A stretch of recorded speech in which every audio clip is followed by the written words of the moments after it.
Bonjour et merci de nous retrouver pour La Foi prise au mot, votre rendez-vous hebdomadaire de formation. Et à l'occasion des fêtes pascales, je vous propose de retrouver une figure attachante de Pâques, Marie-Madeleine.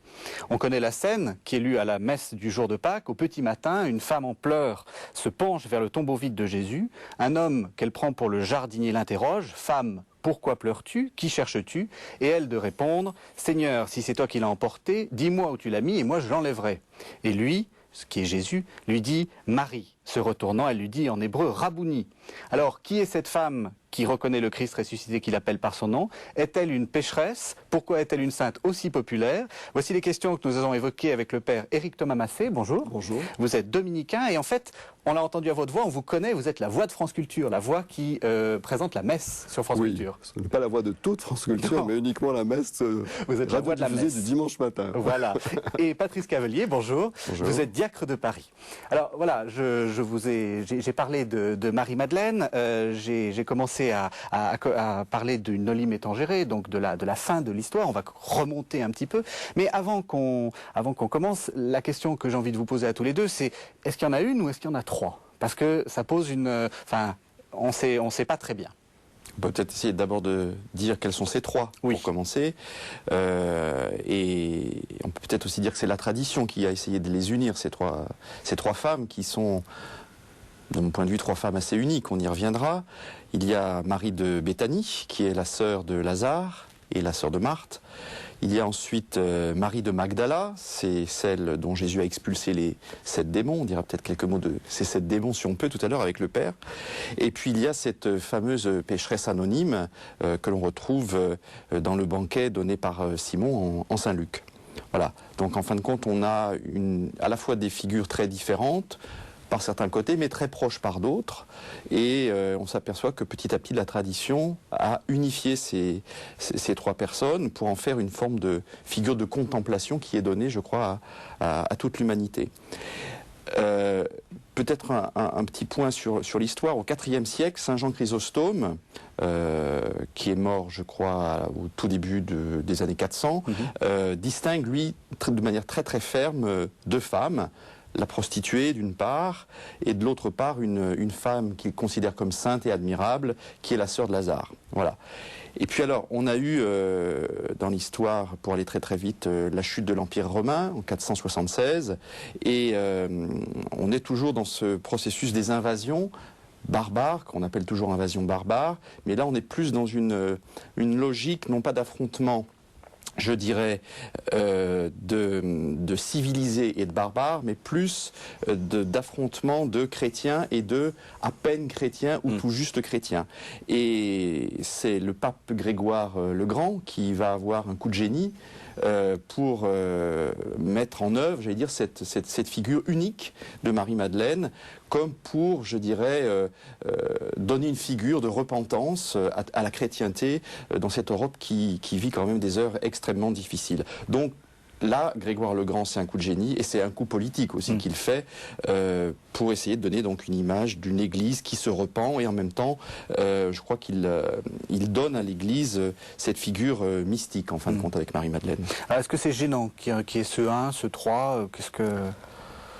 Gênant, je n'irai pas jusque-là. Je crois qu'il y a plusieurs choses à tenir. D'abord, comme le disait M. Cavelier, la volonté d'unifier et de présenter une figure, donc une démarche catéchétique, je dirais, une démarche catéchétique, une démarche de formation du peuple chrétien qui est, il faut le dire, et comme vous le disiez très justement, est encore en germe, d'une part. D'autre part, je crois qu'il y a la volonté aussi de rejoindre quelque chose qui nous gratouille un peu tous.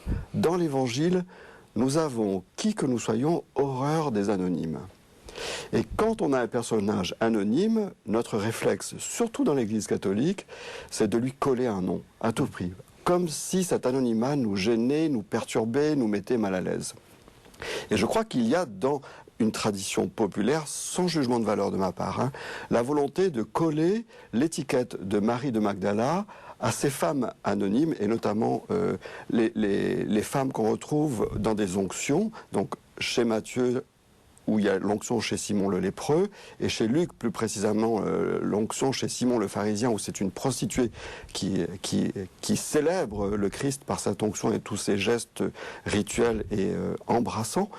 On a voulu à tout prix nommer ces femmes pour éviter de se poser trop de questions et simplifier cette figure. Alors, une ou trois, personnellement, je respecte beaucoup l'anonymat. J'aime qu'il y ait dans l'Évangile et dans les évangiles des personnes anonymes, pour respecter d'abord la volonté de l'évangéliste, et puis aussi pour pouvoir personnellement me mettre dans la peau de cet anonyme. Il y a une chose, c'est qu'en même temps, ces trois femmes, si on accepte de les distinguer ou de garder cette distinction, elles ont néanmoins des points communs, qui sont très forts, très forts. Je veux dire, d'abord, ce sont toutes des femmes qui pleurent. Ce sont des femmes qui pleurent. Elles pleurent chez Simon, elles pleurent au pied de la croix, elles pleurent au tombeau, elles pleurent à la mort de Lazare, pour ce qui est Marie de Béthanie. Ça, c'est le premier point commun. Deuxième point commun, elles sont toujours au pied de Jésus. Ça, c'est pareil, elles sont au pied de Jésus à Béthanie, chez Lazare, à l'onction, chez Simon et au pied de la croix. Je crois qu'on peut quand même être un peu troublé, je dirais, en essayant, je dirais, de bien les distinguer, mais en tout cas, je crois qu'on peut être troublé par ces deux ressemblances, par le fait qu'elles soient toujours au pied de Jésus et par le fait qu'elles soient toujours en pleurs. Si vous me permettez, j'aimerais bien rebondir sur un lapsus que vous avez fait. Sans doute. Vous avez parlé de femmes flammes. Ce sont toutes des femmes qui ont un tempérament de feu. Oui, ces trois maris, y compris ces inconnus, et je préfère garder encore le terme de ces anonymes parce que je les aime, elles ont des tempéraments de feu et elles vont, pour retrouver Jésus, quitte à se jeter à ses pieds, y compris à la résurrection et après à la résurrection, elles vont avoir des comportements asociaux, dans le sens où elles vont toujours troubler un ordre social, religieux, voire de bienséance. Et par rapport à Jésus, pour pouvoir l'approcher, le toucher, lui dire ce qu'elles sont et lui vouer une vénération, voire un culte et même une célébration de l'adoration à la résurrection, elles vont avoir des tempéraments qui vont bouleverser les spectateurs masculins qui souvent seront absents ou bien seront choqués. Et j'aime justement ce trait de caractère qui traverse tout l'évangile et qui est toujours le même. Je dirais c'est le dénominateur commun de toutes ces femmes, de toutes ces maris et de ces inconnus qu'on met sous cette figure unique, un peu attendrissante de cette Marie de Magdala, la Madeleine. Alors on va essayer justement de voir un peu qui est cette Marie de Magdala. On la rencontre dans le 8e chapitre de l'évangile de Luc. À la suite de ces événements, voici qu'il s'agit de Jésus, traversait villes et villages en prêchant et en annonçant la bonne nouvelle du royaume de Dieu. Les 12, les apôtres, avec lui, ainsi que quelques femmes qui avaient été guéries d'esprits mauvais et de maladies.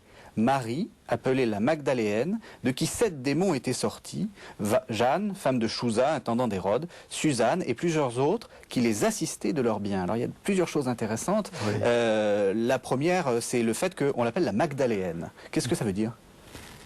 Alors, selon une exégèse contemporaine, et je crois qu'il est beaucoup plus sereine et plus sûre, ce serait son lieu d'origine. Or, dans l'Évangile, il est rare que des individus soient dénommés par le lieu d'origine. Nous avons quelques traces, Simon d'Arimathie, pardon, Joseph d'Arimathie, pardon. Simon de Cyrène. Simon de Cyrène, voilà, c'est le troisième des trois, et Marie de Magdala. Donc, visiblement, ou apparemment, elle venait d'un lieu où il y avait une tour, Magdala, Gadol en hébreu, c'est quelque chose de grand et d'élevé. Donc ça devait être soit une tour, soit même une citerne en hauteur. On dit qu'il y avait près du lac de Tibériade une ville de garnison romaine qui s'appelait Magdala, où il y avait donc justement une citerne en hauteur. Est-ce que Marie galiléenne était une femme habitant dans une ville de garnison appelée Magdala? Pourquoi pas? Voilà. Ce serait une hypothèse. Ce n'est qu'une hypothèse. Ce que je retiens dans le passage que vous avez lu, c'est qu'il y a plusieurs femmes qui sont mentionnées. Oui. Il y a certes Marie de Magdala, mais il y a plusieurs femmes. Et je crois que par rapport à ce que vous disiez tout à l'heure, par rapport à la place des femmes, il y a beaucoup de choses à dire sur justement cet entourage de Jésus, qui en par plus, les femmes. Oui, pardon, et qui en plus les assistent Jésus de leurs biens. Voilà, il se fait payer par les femmes. Tout à fait. Alors, elles font la tendance. Alors je pense qu'il y a beaucoup de choses, oui, tout à fait, mais il y a une forme de diaconie, je dirais, des femmes. Alors je pense qu'il faut être bien, avoir une vision, enfin c'est difficile d'avoir une vision très exacte de l'entourage de Jésus, mais je pense qu'il faut s'enlever de l'esprit que Jésus était, j'allais dire, entouré d'une espèce de horde de gueux en permanence. Il y avait vraisemblablement des gens extrêmement pauvres, des gens extrêmement modestes qui suivaient Jésus, mais je pense que Jésus était aussi suivi par des gens qui avaient des biens et qui permettaient justement au Seigneur et à ses disciples de vivre, parce qu'il fallait bien vivre, il fallait manger, il fallait se déplacer, il fallait voyager, il fallait se nourrir, etc. Et là, je pense que ce qui est intéressant, c'est qu'effectivement, ces femmes fournissent à Jésus, parce que ce sont toutes vraisemblablement des femmes qui ont, j'allais dire, des biens, en tout cas qui ont une forme d'aisance sociale. Elles fournissent à Jésus et à ses disciples la possibilité d'assurer la prédication. Et ce qui est intéressant de mon point de vue, c'est que le fait d'assurer cette prédication, le fait qu'ils puissent assurer cette prédication, par cette diaconie, par ce service qu'elles rendent, je dirais que par ricochet, ces femmes elles-mêmes assurent une prédication en creux. Ça, c'est très important, parce que très souvent, on minore justement le rôle des femmes, bien évidemment dans nos sociétés aujourd'hui, dans l'Église d'aujourd'hui, mais même dans les temps primitifs de l'Église. Et surtout à cette époque, j'allais dire, c'est extrêmement important de rappeler ça, que ces femmes ont aidé Jésus dans le processus de sa prédication en Palestine. Si je peux me permettre d'enchaîner sur la diaconie, je dirais qu'il y a en plus de la diaconie un acolytat. C'est-à-dire qu'elle ne se contente pas simplement de servir Jésus de façon ponctuelle et de façon financière ou matérielle. Il y a un acolytat dans le sens où elles suivent, au sens littéral du terme, elles marchent avec Jésus. Donc elles font partie du cercle, rapproché des disciples, trait d'union, apôtres. C'est-à-dire des personnes qui suivent Jésus non seulement pour l'écouter, pour l'entendre, mais aussi par leur service. Elles ont une forme de ministère, de métier au sens littéral du terme. Elles aident Jésus et elles aident la diffusion de la parole.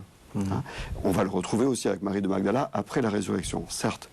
Et je crois que si Luc et Marc insistent autant sur la présence de ces femmes, parce que Marc aussi en parle, lui qui est si bref dans ses descriptions, il veut bien montrer qu'il y a quelque chose de neuf, et là encore une fois de dérangeant, parce qu'un rabbi digne de ce nom, excusez-moi, surtout s'il est itinérant, il ne se balade pas avec des femmes derrière lui. Et avec des femmes seules. Enfin, Jeanne, femme de Chouza, intendant d'Hérode, il s'agit probablement d'Hérode Antipas, le tétrarque de Galilée, donc le patron, quoi. Elle est toute seule. Enfin, elle apparaît comme seule. Elle apparaît comme seule. Mais alors, ce qui est aussi intéressant, c'est de voir que je pense qu'il y avait dans l'entourage de Jésus un peu des cercles concentriques, en fin de compte. Donc, il y avait des très proches de Jésus, et parmi ces très proches, il y avait des encore plus proches de Jésus. Parmi ceux-là, on peut citer, sur la fin de la vie publique de Jésus, ce fameux disciple bien-aimé, dont les exégètes se battent, pour lesquels les exégètes se battent encore aujourd'hui pour savoir qui c'est ce fameux Jean, disciple bien-aimé. Et de ce point de vue, Marie-Madeleine fait aussi partie de ses proches. En tout cas, ces trois femmes que l'on a citées, en tout cas Marie de Béthanie et Marie de Magdala, c'est l'entourage vraisemblablement très très proche. Lacordaire disait, dans son tout petit livre qu'il a écrit sur la fin de sa vie, il a ce très joli mot, il dit que ces très très proches de Jésus étaient comme prédestinés par Dieu pour être des proches et des consolateurs du Dieu fait homme. Je trouve ça extrêmement joli. Ce qui est très étonnant, je me permets aussi de reparler de Marie de Béthanie, lorsque les évangélistes parlent de Marie de Béthanie pour situer à la fois le lieu et ce cercle restreint, Marie, Marthe et Lazare, où Jésus va se reposer, ou même où il se chante un peu chez lui, ils citent toujours Marie en premier en disant « Et Jésus aimait Marie ». Il aimait Marthe et Lazare.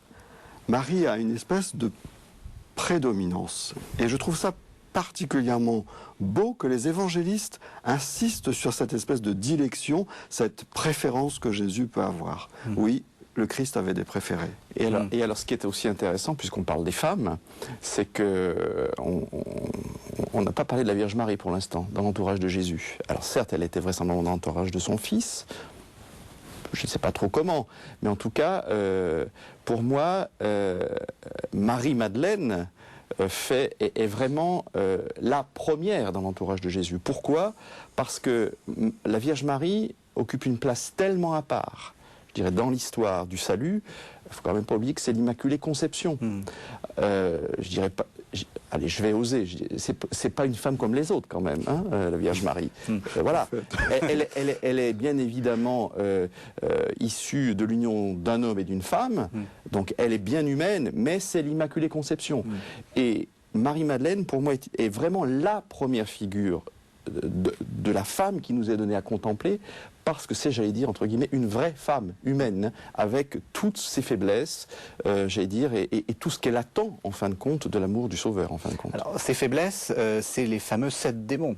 Est-ce que c'est une image de ces faiblesses? Je ne vous demanderai pas les noms des 7 démons, mais... Alors, personnellement, je ne les ai pas rencontrés, les 7 démons, enfin, donc je m'abstiendrai. C'est une bonne chose. Qui sait. Mais enfin, ce que j'aime bien, et j'aimerais répondre à Patrice Cavelier en creux, si la Vierge Marie est l'Immaculée Conception, justement, les évangélistes ne cachent pas que Marie de Magdala a été possédée par 7 démons. Pas 1, pas 2, pas 3, 7, donc la totale. En sens... mieux que ça, on ne peut pas. Sauf, peut-être, parce que j'aime bien le préciser, parce qu'on dit, oui, Marie de Magdalene, elle avait 7 démons. N'oublions jamais, et puis on dit, bon, c'était une femme, une prostituée, donc 7 démons, ça va, quoi, c'est normal, on comprend. Oui. N'oublions jamais qu'il y a un autre possédé que Jésus va guérir et qui, lui, dont le démon s'appelle Légion. Donc, ne pensons pas que Marie de Magdala avait un statut d'ultra-pécheresse. Il y en a d'autres qui la dépassent largement. De façon symbolique, c'est la pécheresse dans toute sa plénitude de péché. Donc, ce qui veut dire, au sens littéral du terme, que c'était une femme qui était complètement éloignée de l'alliance de Dieu et du Dieu de l'alliance. Or, comment ça s'est passé? Qu'est-ce qui s'est passé? Elle a entendu Jésus, elle l'a vu vraisemblablement, et elle se met à sa suite, et elle est notée comme assistante de Jésus. Jésus la guérit. Jésus expulse hors d'elle ce qui la retient loin de Dieu et la fait réentrer, la réintègre dans l'alliance. C'est pour ça qu'elle est la figure vraiment non seulement de la pécheresse, certes, mais de la pécheresse pardonnée. Et c'est par là qu'elle nous rejoint tous, et elle rejoint la figure de l'Église aussi, Église pécheresse, appelée à la sainteté et pardonnée. Alors, on va faire un grand saut dans la chronologie, parce qu'on va se retrouver au pied de la croix. Elle disparaît de Marie de Magdala, parce que Marie de Béthanie, on la retrouvera après, mais Marie de Magdala disparaît de la narration et elle revient au pied de la croix. Alors, j'ai choisi un autre évangéliste. Près de la croix de Jésus se tenait sa mère et la sœur de sa mère, Marie, femme de Clopas, et Marie de Magdala. Oui. C'est dans Jean 19, 25. Oui. On voit bien qu'elle l'accompagne jusqu'à la mort, alors même que les hommes sont partis. Oui. Alors, les évangélistes, pardon, excusez-moi, les évangélistes insistent beaucoup sur cette fuite masculine et cette présence constante féminine. Présence constante qui va à un moment donné, et j'aime beaucoup aussi que les synoptiques, et notamment Marc, insistent beaucoup là-dessus. Lorsque le Christ meurt, elles sont à distance et elles regardent de loin. C'est-à-dire qu'il y a une présence extrêmement proche jusqu'à la crucifixion, et à la mort de Jésus, il y a un recul, mais elles continuent à regarder et même à contempler. Les évangélistes sont assez fermes sur le verbe utilisé, c'est un verbe de contemplation. Elles regardent de loin. C'est-à-dire que même après l'échec total de Jésus, de sa mission, tout ce qu'il avait promis, tout ce qu'il avait annoncé, la crucifixion, n'oublions jamais que la crucifixion, c'est-à-dire que, je vous donne une parenthèse, nous sommes tellement habitués à voir des crucifix, nous sommes tellement habitués à voir le crucifié, que nous oublions que dans la mentalité de l'époque, c'était la pire déchéance qu'on pouvait donner à un homme en le condamnant à mort, puisque l'esclave, et la crucifixion, c'est la mort de l'esclave, c'est justement montrer que jusqu'à la fin extrême, cet homme n'est pas un homme, c'est un sous-homme. Or, ces femmes restent présentes, et même si elles se mettent à distance, elles continuent à être présentes par le regard, l'adoration et la contemplation. Il y a dans la volonté de ces femmes, même au moment où l'échec est patent, hein, la volonté de dire on est là, on est présent, on ne comprend pas tout, on a peur, mais on reste. Et je crois que les évangélistes, tous, ont voulu marquer cette présence féminine qui est bien supérieure à la présence masculine. Les autres ont fui, elles restent, elles demeurent, elles sont fidèles jusqu'à l'extrême, et jusqu'à l'extrême de l'extrême, alors qu'apparemment tout est perdu.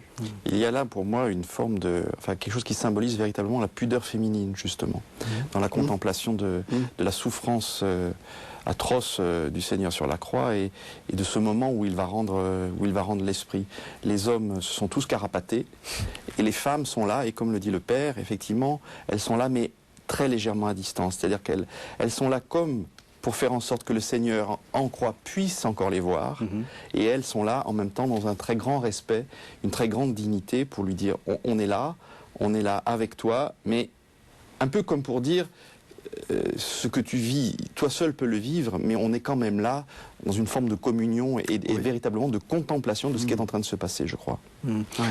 Alors ce qui est fascinant, c'est qu'on dit bien qu'elle a été guérie de ces 7 démons et elle est fidèle jusqu'au bout. Enfin, il y avait un poète qui s'appelait Desmarais de Saint-Sorlin qui disait Marie-Madeleine ou le triomphe de la grâce. Là, on a vraiment l'impression que ce qu'a fait Jésus a vaincu tout en Marie-Madeleine.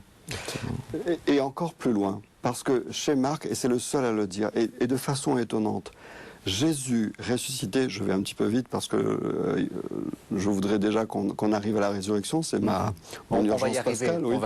Jésus ressuscité apparaît le premier à Marie de Magdala, et Marc insiste encore en disant de laquelle il avait expulsé 7 démons. Ce qui veut dire que le ressuscité ne nie à aucun moment la nature de cette Marie de Magdala, qui a été ce qu'elle était. Je reviens avec cette image de rupture d'alliance totale avec Dieu, certes, mais sa grâce de résurrection fait que, au-delà de cette nature pécheresse, le Christ ressuscité s'adresse à elle en premier et la missionne elle en premier. C'est un mystère de la grâce qui nous dépasse complètement, et nous avons quelquefois extrêmement peur, nous, de l'affronter en face, en disant, si elle a été la première à être le témoin du ressuscité, qu'est-ce que ça signifie pour moi aujourd'hui? C'est ça la problématique de Marie de Magdala. Ce n'est pas qu'un simple récit.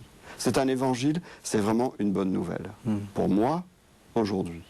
Alors on va directement aller au Noli Tangere, donc à cet épisode, puisque là vous avez introduit directement dans l'histoire. Donc je l'ai rappelé en commençant. Il y a elle est près du tombeau, elle se penche, elle pleure.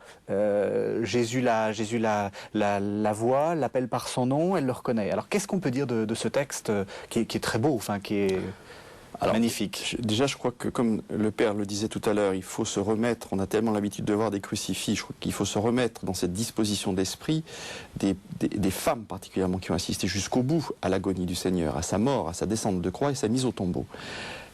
C'est une catastrophe absolue, je veux dire, c'est le monde qui s'écroule. Et on peut très bien imaginer que pour cette Marie-Madeleine qui est là, qui était si proche, si intime du Seigneur, je veux dire, on peut très bien s'imaginer qu'au matin de Pâques, quand elle vient, d'abord elle vient pour accomplir des rites funéraires, elle vient pas pour autre chose, elle vient pas juste vaguement voir s'il est toujours là, c'est pas ça. Premier choc, le Seigneur est mort. Il est mort, et dans quelle souffrance abominable. Deuxièmement, elle vient au tombeau et il n'est pas là. Donc on sait tous que quand on ne voit pas le corps, on ne peut pas faire son deuil. En tout cas, on le fait dans des conditions qui sont extrêmement difficiles et beaucoup plus longues et beaucoup plus traumatiques. Donc elle est là, elle arrive, elle est vraisemblablement encore une fois en pleurs, comme je le disais tout à l'heure, et elle ne peut pas comprendre ce qui se passe quand elle voit cet homme qu'elle prend pour le jardinier. Elle ne peut pas, c'est pas possible. Son esprit ne peut pas saisir ce qui est en train de se passer. Et en fin de compte, le Seigneur lui adresse deux questions. Femme, on revient à femme, que je disais tout à l'heure, pourquoi pleures-tu? Et femme, chez Jean là, hein, Oui. qui cherches-tu? Et en fin de compte, elle lui explique ce qui est en train de se passer, et c'est quand il l'appelle par son prénom. Je veux dire, c'est quand même très important que dans l'Évangile, on ne dise pas qu'il l'appelle Marie-Madeleine ou Marie de Magdala. Il l'appelle Marie. Et je crois qu'on peut comprendre le ton de Jésus, évidemment, à la lecture du texte, même du texte grec. On ne sent pas forcément le ton qui est donné par Jésus. Mais c'est dans la réponse de Marie-Madeleine, quand elle lui dit « Rabouni ». Alors on peut traduire mon petit maître, ou on ne sait pas trop comment on traduit ça. Mais en tout cas, on y met souvent une forme de proximité affective, mais en même temps de grand respect. Il ne faut pas non plus croire que Marie-Madeleine est amoureuse, au sens où on pourrait l'entendre presque au sens érotique du terme. Hein, c'est pas ça. Et je crois que c'est quand elle répond Rabouni qu'on peut comprendre qu'il y avait vraisemblablement un ton d'une très grande tendresse quand il l'appelait par son prénom. Et je disais, il l'appelait par son prénom, donc pas Marie-Madeleine, pas Marie de Magdala, pas Marie de Béthanie. Et je crois qu'en l'appelant par son prénom, il l'appelle véritablement par ce qu'elle est quand elle est née, dès sa conception, puisqu'on nous donne un prénom quand on naît, en fin de compte. Après, ce que l'on devient, ce que l'on fait de notre nom, ça nous appartient. Et là, si c'est la femme des 7 démons, on sait qu'elle a été très éloignée de l'alliance. Or, s'il l'appelle Marie, c'est bien qu'elle a réintégré, de mon point de vue, l'alliance à ce moment-là. Voilà, ça, je trouve que c'est une explication que je donne et que je trouve... qui correspond bien à cette figure que moi je me fais de Marie-Madeleine, qui déjà en voyant le Seigneur ressuscité, eh bien, elle est en quelque sorte déjà elle-même ressuscitée en contemplant son ressuscité. C'est important de se faire appeler par son prénom, par Dieu? C'est plus qu'important. Je crois que c'est vital. Comme Patrice Cavelier le disait, je ne veux pas reprendre le titre d'un livre très très connu, on a un prénom pour la vie. Et ce prénom, c'est un peu le résumé de notre vie, c'est un peu le succès d'année de notre personnalité. Et dans la Bible notamment, appeler quelqu'un par son prénom, d'abord, c'est dire « je te connais, je suis connu », et il y a une relation entre nous et une relation intense. Sinon, on n'appelle pas les gens par leur prénom. Dans la culture juive, notamment, l'appel du prénom est réservé à la grande intimité. Et d'ailleurs, si elle le reconnaît, c'est bien parce que Jésus d'abord l'a reconnu, elle. Bien sûr. C'est pour ça qu'elle le reconnaît. Et il y a dans les vocations de Jésus, les vocations, c'est-à-dire la façon dont Jésus appelle les gens, et notamment les femmes, c'est un sujet de retraite que j'aime traiter, il y a une façon que Jésus a d'appeler les femmes qui montre sa volonté de faire de ces femmes, quelles qu'elles soient, des personnages à part. Je me permets de faire une petite comparaison qui ne vaut que ce qu'elle vaut. Dans les 4 évangiles, il n'y a qu'une femme que Jésus appelle « ma fille ». C'est l'hémorrhoïs. Hein. Et une seule, c'est elle. Pourquoi? Je ne sais pas, laissons le mystère, et je ne veux pas savoir comment elle s'appelle. Mais Jésus appelle très peu souvent les gens par leur prénom. Très peu. Et Marie, enfin notamment dans ce chapitre 20 de Saint Jean, Marie a une place, mais unique. Et l'emploi de ce vocabulaire, et ce n'est pas seulement son prénom, l'emploi d'un autre verbe aussi fait qu'elle a une situation ultra privilégiée. Mais cette situation ultra privilégiée, cette situation extrêmement intime, en aucun cas ne la retranche d'une proximité avec chacun et chacune d'entre nous. Marie de Magdala à la résurrection, c'est mon Thomas à moi, c'est-à-dire c'est mon jumeau, ou ma jumelle. Oui, et d'ailleurs, ce qui est intéressant, c'est que, je disais tout à l'heure, elle est déjà ressuscitée en voyant le ressuscité, et en fin de compte, c'est comme dans tous les récits d'apparition, en fin de compte, elle va, d'ailleurs, c'est un petit peu avant dans le texte, elle se retourne, elle est retournée. C'est ce que dit le texte, quand elle l'entend l'appeler par son prénom. Et Jésus, en fin de compte, la relève, en fin de compte. On peut l'imaginer au pied de Jésus. J'en dirai peut-être deux mots tout à l'heure. Elle lui tend les mains, elle veut le saisir. C'est ce fameux « ne me retiens pas » ou « ne me saisis pas » ou « laisse-moi aller ». Je ne sais pas trop comment traduire ce verset 17. Ce verset 17, voilà. Ne me retiens pas, car je ne suis pas encore monté vers le Père. Voilà. Alors, bon, ça, on imagine bien que Jésus est dans une espèce de phase de transition. Il est plus encore vraiment sur la terre, il n'est plus vraiment au ciel. Ça, le Père en dira peut-être quelques mots tout à l'heure. Mais en tout cas, je crois que ce qui est intéressant ici, c'est que c'est à partir de ce moment-là, quand Jésus se révèle à elle ressuscitée, et c'est pas rien, il l'envoie, elle, la pécheresse aux 7 démons qui a été transformée, il l'envoie annoncer la nouvelle aux disciples. C'est là qu'elle devient cette fameuse apostolorum, apôtre des apôtres. Et moi, je trouve que c'est absolument... Enfin, cet épisode est absolument, mais j'allais presque dire incroyable. Incroyable dans un monde patriarcal, voire même incroyable encore au jour d'aujourd'hui. Cette femme qui a été pécheresse, elle a 2 tares, entre guillemets. Un, elle est femme, et 2, elle est pécheresse. Et c'est à elle, c'est à cet humain particulier qu'il confie le premier témoignage de sa résurrection, et il l'envoie en mission. Et ça, je dirais que c'est pour moi absolument bouleversant.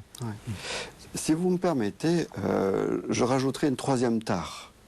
Chez Saint Jean, elle est seule. Ce qui veut dire que, aux yeux d'hommes, masculins, religieux, avec la mentalité de l'époque et la mentalité d'aujourd'hui, je fais un raccourci historique de 2000 ans, le témoignage d'une femme seule, sous le coup de la douleur de quelqu'un qu'elle a aimé, qu'elle a suivi, qu'elle a vu mourir, ce témoignage n'a aucune valeur. Aucune valeur. Et pourtant, c'est elle qui est choisie. Alors, si vous me permettez, j'aimerais préciser un peu la façon dont l'évangéliste Jean, dans ce chapitre, présente la gradation et l'évolution de la foi de cette femme. Parce que, encore une fois, la foi en Jésus ressuscité n'est absolument pas évidente. Il y a un cheminement, il y a une gradation et il y a surtout un rapport interpersonnel. Ce n'est pas une question de dogme ou de catéchisme à réciter, c'est une rencontre avec le ressuscité. Et je voudrais ouvrir une parenthèse, je ne voudrais pas être trop dur, mais je suis absolument contre le titre qu'on donne à Marie de Magdala en disant qu'elle est le témoin de la résurrection. Marie de Magdala n'est pas témoin de la résurrection. Il n'y a aucun témoin de la résurrection. Elle est témoin du ressuscité, de Jésus le ressuscité. Elle n'est pas témoin d'un événement, elle est témoin d'une personne. Et c'est le témoignage de cette personne, Jésus ressuscité, qu'elle va porter. Elle ne va pas dire « j'ai vu la résurrection, ça s'est passé comme ci, comme ça, à minuit moins le quart, etc. » Aucun intérêt. Et pour être le témoin de cette résurrection, Jésus, le ressuscité, va la chercher d'où elle vient. Et si vous prenez le temps, mais je crois qu'il faudrait tout le carême, je dirais, on pourrait prendre les 40 jours du carême pour méditer ce texte, pour arriver à le vivre le jour de Pâques. Si vous prenez le texte de Saint Jean, toutes les phrases du début de ce chapitre 20, il y a un mot qui est constant. Tombeau, tombeau, tombeau.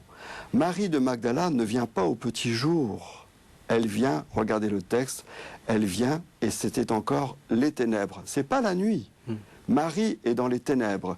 Ténèbres d'une mort dont elle a été témoin. Ténèbres d'un échec d'une mission, elle en a été le témoin. Ténèbres de la mort de quelqu'un qu'il a aimé et qu'il a reconnu comme tel, qu'il a guéri, restauré et sauvé. Cette femme, elle est dans l'échec le plus total. Elle est dans les ténèbres du tombeau, elle aussi. Et Jean nous montre qu'il y a une espèce d'obsession de la mort et du tombeau. Marie ne croit pas à la résurrection. Marie ne croit pas au ressuscité. Et si vous prenez le texte aussi, il y aura 3, entre guillemets, preuves du ressuscité. Mais elle ne croira pas. Le tombeau est vide. Elle reste dans sa douleur et elle pleure. Pierre est le disciple que Jésus aimait, entre dans le tombeau. Il voit et il croit. Marie ne croit pas. Elle continue à rester assise et à pleurer. Elle voit des anges. Pas un, elle en voit 2. Des anges qui lui parlent. Croyez-vous que cette révélation, moi des anges, j'en ai jamais vu. Et pourtant, je crois au ressuscité. Eh bien, elle, témoin de Jésus vivant, témoin de la croix, témoin de sa mort, elle voit 2 anges qui lui disent « mais il n'y a rien là ». Elle ne croit pas, ce qui veut dire que cette femme, qui aurait été 10 fois plus forte que nous pour croire, elle est dans la ténèbre, elle est tournée vers le tombeau. Frangelico montre une fresque où on voit cette femme, le nez mais pendu vers la terre. Elle est atterrée et elle ne croit pas. Et il faudra ce retournement par, non pas la présence du Christ ressuscité, parce qu'elle le voit. Écoutez, relisez le texte. Elle lui parle. Si c'est toi qui l'as pris, dis-moi où tu l'as mis et j'irai moi le chercher. Elle s'adresse à un homme qu'elle a côtoyé pendant plusieurs années. Elle ne le reconnaît pas. Et ce qu'elle cherche encore et toujours, c'est un cadavre. Elle est encore obnubilée, obsédée par la mort. Et ce qu'elle veut dans sa flamme de femme de feu, c'est aller porter un cadavre tout seul. Vous avez déjà porté un cadavre, ça pèse un âne mort. Or, elle veut déplacer les montagnes et elle veut ce cadavre parce qu'elle est là pour ça. Et Marie ne sera retournée que quand Jésus lui posera 2 questions. D'abord, femme, pourquoi pleures-tu? Et surtout, qui cherches-tu? Et si vous lisez l'évangile de Saint Jean, ce qui cherches-tu à la résurrection, c'est le pendant de la toute première question que Jésus pose aux disciples, à l'appel des 4 disciples masculins. Que cherchez-vous? Ce n'est plus que cherchez-vous, mais qui cherches-tu? Ce qui veut dire qu'il y a de la part de Jésus par rapport à cette femme qui, encore une fois, ne croit pas au ressuscité, la volonté de la faire entrer dans une nouvelle relation. La faire sortir de son tombeau à elle, la faire sortir de son obsession de mort, de la faire sortir de son souvenir d'un Jésus qui a été en échec. Alors, il nous reste un quart d'heure. Oui. Et en fait, on avait prévu, je le dis aux téléspectateurs, on avait prévu de voir les autres textes, mais je pense que on s'est arrêté à Marie de Magdala. Ça nous permet déjà d'avoir une très bonne idée de Marie-Madeleine. À moins que vous vouliez dire quelque chose sur la pécheresse qui verse le parfum assez rapidement, parce qu'après j'aimerais qu'on en vienne à la figure de Marie-Madeleine aujourd'hui. Peut-être juste dire qu'il s'agit en fin de compte de 2 types d'onctions différentes. Oui. C'est-à-dire que lorsque l'on verse du parfum d'un grand prix sur la tête de Jésus, on est vraiment dans un registre messianique. Donc ça, c'est l'onction que fait Marie de Béthanie. Tout à fait. Voilà. Et il y a l'autre onction qui est faite sur les pieds de Jésus. Ça, c'est dans Luc. C'est dans Luc, effectivement. Voilà. Et alors là, on est plus dans un registre, je dirais, funéraire, je dirais presque, de mon point de vue. Et de pardon. Enfin, de demande de pardon. Des demandes de pardon. Mais je veux dire, quand on lave les pieds de quelqu'un, il y a aussi ça. On la lave avec ses larmes avant de mettre le. De toute façon, excusez-moi, ces 2 onctions sont extrêmement prophétiques parce que aucune de ces femmes n'avait le droit de poser ce geste. On ne parfume pas la tête d'un homme qui n'est pas son mari ou son frère en public. Et une prostituée, excusez-moi, n'a pas le droit d'entrer dans un banquet pour venir parfumer les pieds d'un homme. Ça ne se fait pas. Dans un cas comme dans l'autre, il y a le prophétisme messianique qui est déjà en route. Ces femmes annoncent déjà un homme qui aura un destin exceptionnel et qui se servira de femmes qui ne sont pas des bien-pensantes, qui ne sont pas des bienfaisantes, comme messagères. Et ça, je crois que c'est extrêmement important. Alors, on va en venir donc maintenant à Marie-Madeleine aujourd'hui. Patrice Cavelier, vous disiez, elle est apostola apostolorum. Elle a un terme qui n'est pas traduisible en français, puisque apostola, c'est le féminin d'apôtre, immédiatement on imagine masculin. Oui. Oui. Et réservé aux 12. Et réservé aux 12. Oui. Ça a quel sens? Alors, juste un tout petit retour en arrière par rapport à ce qu'on disait. Le père tout à l'heure disait que cette femme avait un certain nombre de tares. Moi, je voudrais dire que dans la compréhension que nous en avons aussi aujourd'hui de cette Marie-Madeleine, c'est qu'elle est totalement inclassable. On l'a dit tout à l'heure, je veux dire, elle est totalement inclassable. Dans l'Église catholique même d'aujourd'hui, elle est inclassable. Elle n'est pas vierge, elle n'est pas mariée, enfin on ne sait pas trop, on ne dit pas qu'elle est veuve. Tout ça, ça donne des statuts quand même dans la société. Et le pompon, entre guillemets, elle meurt même pas martyre. Voilà, donc dans l'Église, elle a quand même un statut que je trouve hors cadre. Oui, hors cadre, mais c'est je crois que c'est justement ce statut hors cadre qui fait que d'une certaine manière, comme cette fusion de ces trois entités en une donne la possibilité à chaque homme et à chaque femme, encore aujourd'hui, de se retrouver en elle. Je crois que c'est ça qui est important. Ouais. Et le fait que ce soit une femme, c'est la patronne principale de l'ordre des prêcheurs. C'est la patronne. Ouais. Elle n'est pas principale, c'est la patronne. Ah oui, parce que le patron, c'est Saint-Dominique, on va dire. Erreur. Ah, C'est le fondateur. C'est le fondateur. C'est le Alors, fondateur, oui. vous savez, les dominicains ne font jamais les choses comme tout le monde, au cas où vous ne le sauriez pas. La protectrice de l'ordre, c'est la Vierge Marie. La patronne de l'ordre, c'est Marie de Magdala, et le fondateur, c'est Saint-Dominique. Ce n'est pas saint Thomas d'Aquin, contrairement à ce que d'aucuns pourraient penser. Marie de Magdala. Je dirais que peut-être elle était illettrée en plus aussi. C'est pas une théologienne que je sache, hein. C'est pas une doctoresse absolument. de l'Église que je sache.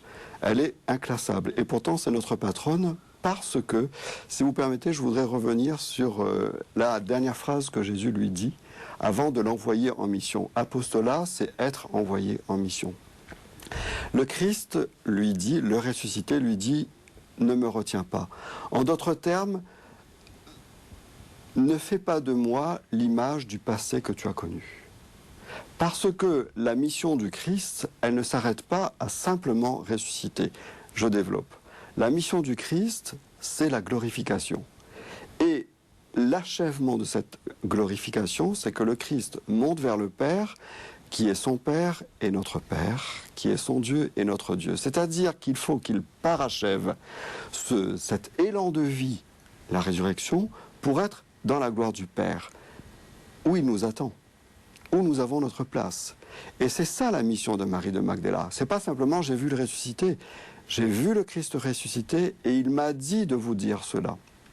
Marie de Magdala, la femme aux multiples tares, et les tares, ça a du poids. Donc c'est ça que j'aime aussi. Même si son témoignage ne sera pas cru, parce qu'elle est seule, avec tout ce qu'elle est, elle a la charge de faire passer ce message. Qu'est-ce que ça veut dire?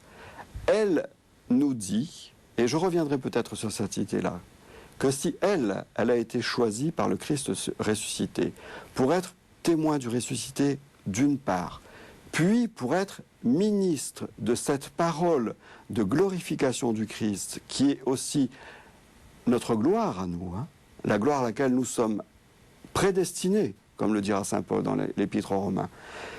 Eh bien, si Marie de Magdala, elle a été capable de le faire, elle, alors pourquoi pas moi? Je dis pourquoi pas nous? Pourquoi pas moi? Si elle, malgré tout ce qu'elle est, vous me direz oui, c'est une pénitente, c'est une ex-prostituée, elle a été guérie par le Christ et tout, ça restera toujours une ex-machin chose. Et vous savez, être une ex ou un ex, ça n'a pas bonne presse. Ça colle à la peau. Ça colle à la peau. Hein, c'est un tatouage, ça. Et même la chirurgie esthétique ne peut pas tout enlever. Donc Marie de Magdala reste cette personne inclassable, incompréhensible. Pourquoi est-ce que le Christ l'a choisi? Je ne sais pas, mais je respecte ce choix, je respecte ce mystère, et je me dis, moi, aujourd'hui, si elle a été témoin du ressuscité, et ministre de cette parole de gloire, moi aussi, qui que je sois, je suis capable d'être comme elle, porteur et porteuse de cette même parole d'espérance. Et alors, par rapport à ce que vous disiez tout à l'heure, Marie-Madeleine, aujourd'hui, on voit que dans toute l'histoire de l'Église, à certains moments de l'histoire, c'est une figure qui ressort, dont même l'Église se sert parfois à des fins précises, j'allais dire. Les gnostiques en ont fait une figure absolument extraordinaire. Voilà. Et au jour d'aujourd'hui, on voit bien, puisqu'on parle de notre monde contemporain, qu'un certain nombre de mouvements, principalement de mouvements de femmes, utilisent encore la figure de Marie-Madeleine. Alors, de mon point de vue, d'une manière un peu anachronique, ou en tout cas avec des visées, j'allais dire, théologico-politiques qui sont, de mon point de vue, très contestables, parce que ce qu'il faut, c'est le texte, regarder le texte, ne pas sortir du texte. Mais je veux dire, là je reviens d'Allemagne, où je lisais dans la presse, par exemple, il y a un grand mouvement en Allemagne qui s'appelle donc Initiative Gleichberechtigung für die Frauen in der Kirche. C'est grosso modo un mouvement pour le droit de la femme dans l'Église, quand j'ai dit ça, j'ai tout dit. Il y a aux États-Unis également un mouvement très très fort avec Future Church. Au Royaume-Uni, Women Priests. Ces trois mouvements très forts, je veux dire, se sont saisis de cette figure de Marie-Madeleine avec des visées, de mon point de vue, un peu critiquables, et surtout pour critiquer, j'allais dire, l'Église romaine, comme si, je veux dire, cet adjectif de romaine était le reflet que l'Église porte absolument tous les péchés de la terre depuis le début. Mais est-ce que c'est pas parce qu'il n'y a pas beaucoup de femmes dans cette histoire et qu'on prend, enfin quand même le statut de la femme est un peu compliqué dans l'histoire de l'Église. Est-ce que c'est pas parce que c'est la seule femme à leur disposition? Non, je crois qu'il y a d'autres. Alors, en tout cas, c'est sûr que dans l'histoire des saints, Marie-Madeleine ressort, pour moi, personnellement, en premier. Je l'ai dit au début de l'émission, c'est la figure féminine. Mais je veux dire, il faut aussi être honnête et regarder l'histoire de l'Église. Il y a des tas d'autres femmes. Alors, ce sont souvent des religieuses, c'est vrai. Mais il n'y a pas que des religieuses qui ont été des grandes figures dans l'Église et qui ont fait, de mon point de vue, véritablement avancer l'Église. Donc voilà, il faut pas, je crois, mais encore une fois, il ne faut pas faire d'anachronisme. Et puis, alors peut-être... sur la question de Marie-Madeleine aujourd'hui, pour rebondir par rapport à ce que disait le père, moi, il y a un geste qui me touche à titre personnel beaucoup chez Marie-Madeleine. C'est pas les onctions, c'est pas le pied de la croix, c'est pas quand elle est au pied de Jésus, etc. Moi, il y a un geste qui me frappe beaucoup. Et surtout, c'est ce que fait dire à Jésus ce geste. C'est quand Marie-Madeleine, au matin de Pâques, veut saisir Jésus. Elle veut le prendre dans ses bras. Et on le comprend bien. Et Jésus dit, alors c'est ou ne me touche pas ou ne me retiens pas. Et je pense que ce ne me retiens pas s'adresse à moi, personnellement croyant. Je veux dire, quand je trouve le Seigneur dans ma vie spirituelle, quand je me convertis et qu'il vient à ma rencontre et que je sais le reconnaître, tout de suite, il me dit « ne me retiens pas ». Il me le dit à moi, c'est-à-dire qu'il me dit « mais va annoncer cette bonne nouvelle à tous ceux qui vivent avec toi et pour que je leur dise « il est ressuscité », ce qu'a dit Marie-Madeleine aux apôtres. Je crois que c'est très important de sortir de ce « ne me touche pas » parce que c'est très restrictif. Si vous me permettez une petite note exégétique, Jean, dans tout son évangile, n'emploie ce verbe apto, donc saisir, retenir, toucher, embrasser au sens de mettre les bras autour, une seule fois. Dans ce texte. Là, uniquement. Je crois que ce que vous disiez, c'est très très juste et c'est salutaire. Fra Angelico, dans une fresque de cette rencontre du ressuscité avec Marie de Magdala, impose une figure qui m'a beaucoup posé question quand je suis devenu dominicain. On a l'impression que Jésus se retourne, montre son dos de trois quarts à Marie de Magdala et il sort du jardin. Et en disant « Memo apto » ne me retiens pas, en grec, pardon. Je crois qu'il y a là une dynamique pascale, vitale et salutaire. Le Christ se révèle à nous, non pas pour que nous le saisissions et que nous en faisions notre machin truc à nous, mon Jésus, mais pour que nous entrions avec lui dans une démarche de ressuscité, et une démarche pascale, c'est une démarche de passage. Nous ne sommes pas là pour planter trois tentes et nous scotcher. Nous sommes là pour avancer et annoncer. Et c'est exactement ce que Marie-Madeleine va faire. Ce qui veut dire que moi, je voudrais vraiment, à partir de ce texte, sortir de toutes les illusions qui pourraient permettre à des mouvements de se saisir de cette personne et de cette figure de Marie de Magdala. Marie de Magdala parle à chacun des chrétiens, quel qu'il soit, institué ou non, en tout cas baptisé, et appelé à ne pas se saisir du Christ, mais à l'annoncer, justement, à se dessaisir de lui, mais en l'annonçant comme Marie de Magdala a fait en citant la parole. Et voilà ce qu'il m'a dit. Elle ne raconte pas son histoire à elle, elle évangélise, et c'est ce que Jean dit, elle évangélise les apôtres en disant « et voilà ce qu'il m'a dit ». Point barre. Il ne fait pas de commentaire. Pas de commentaire. Alors, Patrice Cavelier, vous êtes diacre, donc ministre de la Parole. Cette émission est enregistrée un peu avant le jour de Pâques, d'où elle est diffusée. Sur quoi vous allez prêcher? Il nous reste 2 minutes. Je ne prêcherai pas le jour de Pâques. Alors, si vous aviez à prêcher? Si j'avais à prêcher le jour de Pâques, je prêcherais justement sur ces mains qui se tendent vers Jésus. encore une fois, non pas pour le saisir, le retenir, mais j'allais dire, c'est comme pour, j'allais dire, satisfaire, j'allais dire, ce besoin, mais furtif, de me donner cette certitude qu'il est là. Et immédiatement après, ce qui me revient aux oreilles, c'est ne me retiens pas. C'est maintenant que tu sais que je suis vivant, que je suis ressuscité, tu es mon apôtre. Tu deviens également apôtre. Ouais. Tu dois aller l'annoncer. Et voilà. Et c'est pas...